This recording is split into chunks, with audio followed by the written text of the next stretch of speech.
Jesus as a personal genie will never still your hunger. So they said to him, "Then what sign do you do that we may see and believe you? What work do you perform? Our fathers ate the manna in the wilderness, as it is written, He gave them bread from heaven to eat." You guys remember what Jesus just did for these people? He just fed 5,000 men, so maybe 20,000 people. They witnessed it. They were all hungry. They didn't have money. They didn't know where to go. He feeds them all miraculously, and then they come to him the very next day. He says, "Just believe in me." "Okay, what sign do you do?"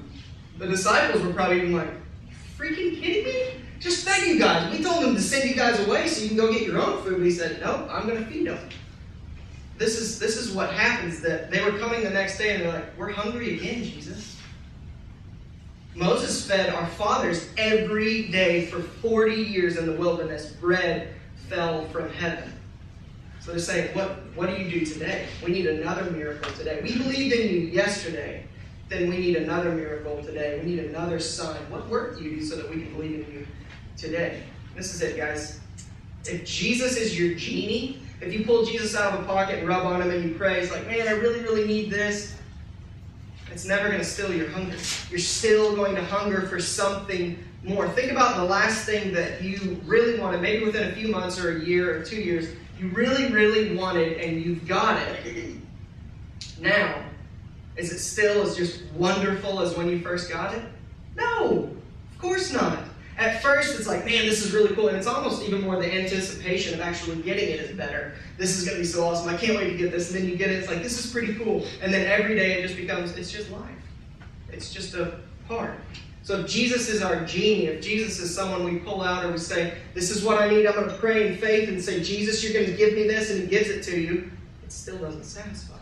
Jesus doesn't give us everything that we ask for, because we ask for it selfishly to spend it on our own passions. And he says, "That's not good for you. I'm doing good to you, so I'm not going to give you every little thing. I'm not your personal genie. I am God. I do what I want. I give you what I want. You have a relationship with me. You ask me for things, but I do what I want, because me as your genie, it's not going to satisfy you." Just like these guys. What do you do today? We're hungry again. We need you to do another work so that we can believe in you. Our hearts are longing for something more than physical blessings.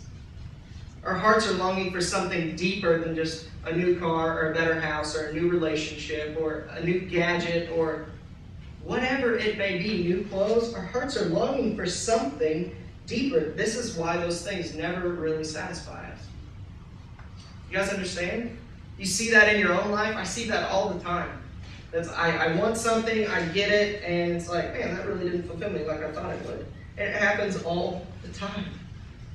3, the point has never been physical blessings, but eternal satisfaction.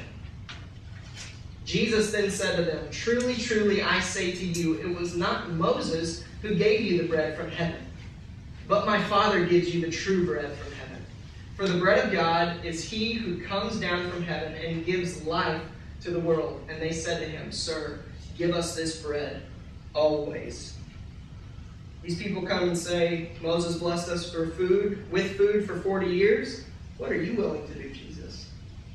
You say you may be better than Moses. We've heard that you said that you're better than all these prophets in the Old Testament, our fathers. We heard about that woman at the well in Samaria that you talked to, that you said you're better and greater than Jacob, our father.